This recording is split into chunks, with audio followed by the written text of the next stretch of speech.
SunDevilSource.com. He's been covering ASU a long time and does it great. Do a tremendous job. Chris Karpman joins us on 365 Sports. We all knew this was coming. In fact, we even mentioned it earlier this week when Michigan got hit with their charges. So, Chris, I've always thought not knowing the end result is more dangerous than knowing the end result. Is that what you feel like today? Absolutely. Couldn't have said it better.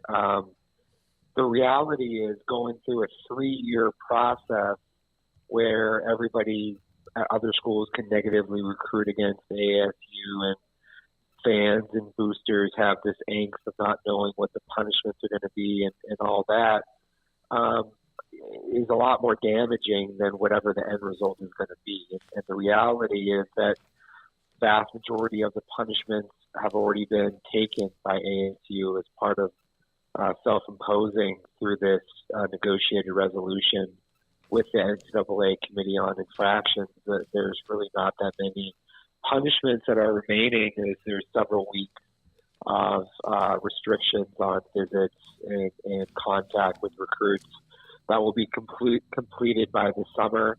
And then also there's a 1 or 2 scholarship reduction. I haven't gotten specifics on whether it's 1 or 2, but a very small scholarship reduction for this coming season.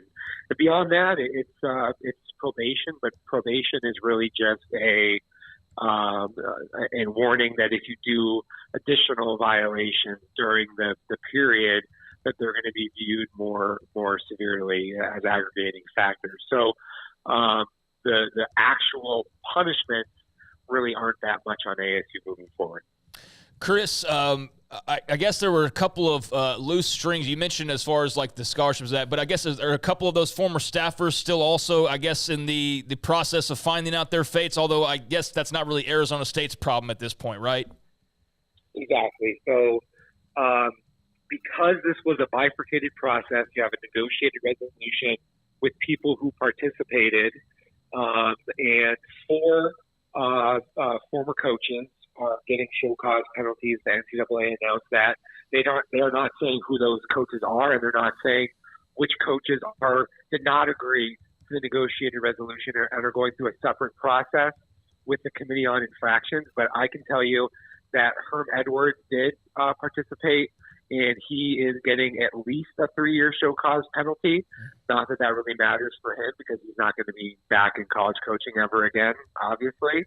And then 3 other former coaches, don't have specifics on which ones as yet, but they got show cause penalties up to 10 years. And what I can say is that the assistant coaches that were most sort of responsible for the visiting with the recruits and setting up the visits with the recruits that were not allowed are likely to be the candidates for that. And then Antonio Pierce, who oversaw all of ASU's recruiting operations, and to my opinion, is most responsible for all of this. He was one of the 2 coaches, or is, I should say, one of the 2 coaches that is going through this separate process. That's going to take some additional months, but I fully anticipate, just given the findings as they are today, that he also is very much headed for a lengthy show cause penalty. Of course, that doesn't really probably matter that much to him because he's head coach of the Raiders now. But yeah, the individual punishments were severe on the coaches who participated, and there's additional coaches that were not in the release that have not cooperated with the NCAA. I'm told at least a couple of them who are likely to get show cause penalties as well. So we're talking about no fewer than 8 former ASU football staffers who are likely to get show cause penalties. And then on top of that, there were at least 2 former ASU staffers, one of whom was a coach, who were given immunity by the NCAA for their cooperation early and significantly in helping to clarify an understanding of what all went down at ASU. Interesting stuff there. Thanks for the clarification on all of that. I saw your tweet got quote tweeted about the vacating of wins. John Wildner said, only at ASU would the athletic director responsible for this mess still be employed in any capacity across the university. And obviously, especially during the realignment, Ray Anderson was a hot talking point and got, I guess, moved. But what's kind of the feeling surrounding that? I mean, do you have any thoughts on kind of his comment there about how all of that worked out in the end? And is that like a thing that's an Arizona State issue? How do people kind of digest that part of this story? Well, there's a lot of questions that need to be answered as I see it. I tweeted about the 10 vacated wins, 2021 and 2022. They only have one win that will remain.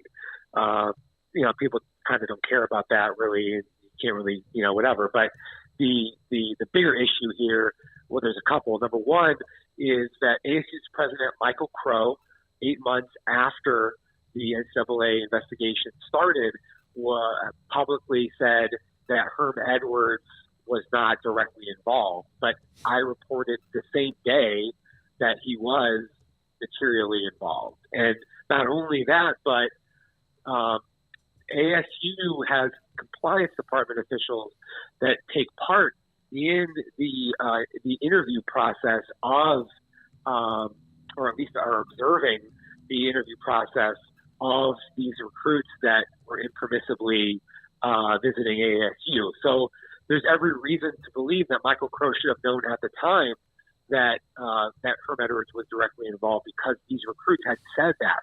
So and this was for weeks and months prior to what Michael Crow said. So why then was Herm Edwards given $4.4 million as part of a severance at the time of him stepping down after 3 games or whatever it was in that 2022 season, when he could have been fired for cause and when Michael Crow either should have been or could have been privy to the knowledge of all of this? And then additionally, why is Ray Anderson still employed by ASU when he's working at the law school as a professor? Why is his salary is apparently unchanged from when he was the athletic director? So now we're talking about like maybe the highest paid law professor in the country who is getting this despite clearly him being responsible for the hiring of his good friend Herm Edwards, and then the management of the football program during all of this mess. What is a bigger story today, Rashada in the transfer portal or the ASU penalties? The ASU penalties, pretty significantly, I would say, bigger deal than Rashada. It's not to say a quarterback, super important position. Rashada was highly regarded. Last year it was pretty clear that his talent was superior to the other options on the team, and that he might eventually be like a long-term starter. The truth, though, is that he had a hand injury that happened early this year. He wasn't really participating in spring football that much till the last week. And then ASU had already added Sam LeVit via transfer from Michigan State, and LeVit has done a good job this spring. And certainly in the last week and a half, he's really started to come on and do well. I personally think as a result of all of these things that it was clear that Rashada was behind LeVit because he's not even able to participate. And I think that he saw that this was going to be a significant challenge for him to become the starter, and they're both redshirt freshmen. So you lose the starting job, well, then it may be a hard thing for you to come back from. So, I don't think ASU, the only player who's entered the transfer portal for ASU in the last 4 days is Jaden Rashada. So this isn't like something that is going to lead to a mass exodus from ASU or some dramatically changed situation. But ASU is now down to 2 scholarship quarterbacks, LeVit and then Trent Bourget, who started games over the last few seasons, but really is better suited to be a backup. And I do think they're going to end up in the transfer portal trying to pick up a veteran quarterback who either can start or at least be a quality backup. So, Chris, what was your favorite moment of the Jaden Rashada era in a Sun Devils uniform? Oh boy, man! Like you know what was really the craziest thing that happened was we reported during right before ASU was going to play Arizona the day before. We reported first to report that he was going to be the starting quarterback. He had missed the prior 9 games in a row, I believe, after having meniscus surgery from a lingering injury from high school that he aggravated after he played the start of the first 2 games of the season. Well, within 1 day of us reporting that he was going to be the starter, which was on a Friday, he was actually within hours. He was late by 10 or 15 minutes to a team meeting, and then was told that he wasn't going to be the starter. So that led to this whole crazy thing. And then ASU, because they had so many quarterback injuries, they were playing Jalen Conyers, who's a tight end, who subsequently transferred to Texas Tech. They were playing him at quarterback, and they were playing Cameron Scott, who was a running back, at quarterback. They didn't even really use a quarterback in like almost the first quarter of the game. So that whole thing was very bizarre. Chris, you've done a great job, and good luck now that it's out, and the reaction, the texts and the calls and all that will hurt them. The bowl game didn't hurt them because they weren't going to do that anyway, but at the same time, now that they know, schools that have been through this agonizing, like what's it going to be? You never know, because the NCAA sometimes just says, Oklahoma State men's basketball, we're going to screw you. Like you're the one that's going to be the poster child for us being still pretty strong. So glad that's out. You've done a great job reporting it. Jaden Rashada as well. Craig, anything else for Chris? Yeah, I guess, Chris, is that just, do folks feel good about Sam LeVit being the guy now moving forward? Is that something, you mentioned the depth there, but it sounds as like he's not just the guy by default, but he's actually, gone out and earned it and has turned some heads, and Kenny Dillingham obviously knows what he's looking for. Yeah, to me, we have great access at ASU. I've been able to watch like almost the entirety of all of ASU spring ball. And so it's, the assessment for me pretty clearly is this is somebody who can start in the Big 12. Now, is he going to be really good in his first year or right away starting? I don't know about that. That remains to be seen. But I think he should be competent. And quarterback position is so important, right? Yeah. I feel like ASU is a 2 or 3 win differential between having a solid quarterback and a very good quarterback, like most teams. So there's still apprehension about that because it's not established and there's nothing proven or anything. But this is somebody who was a 4-star recruit coming out of high school, and he's a well-regarded quarterback. At the same time, you want to give yourself as much of an opportunity as possible at that position, and that's why I think it would be so smart for ASU to look at other more veteran guys in the portal as another option. So I just wanted to check off here. Hines Ward's now on the coaching staff, which I think is very cool. The spring game's next week. Are we missing anything big for folks just trying to keep tabs on Arizona State? I think there's a lot of bases covered there. Is there anything else out of that group? Not really. You guys have done a good job covering it. ASU's got a lot of visitors on campus this weekend, and we'll have 3 more big visit weekends coming up, in the next month and a half or so. And the spring game is a week away.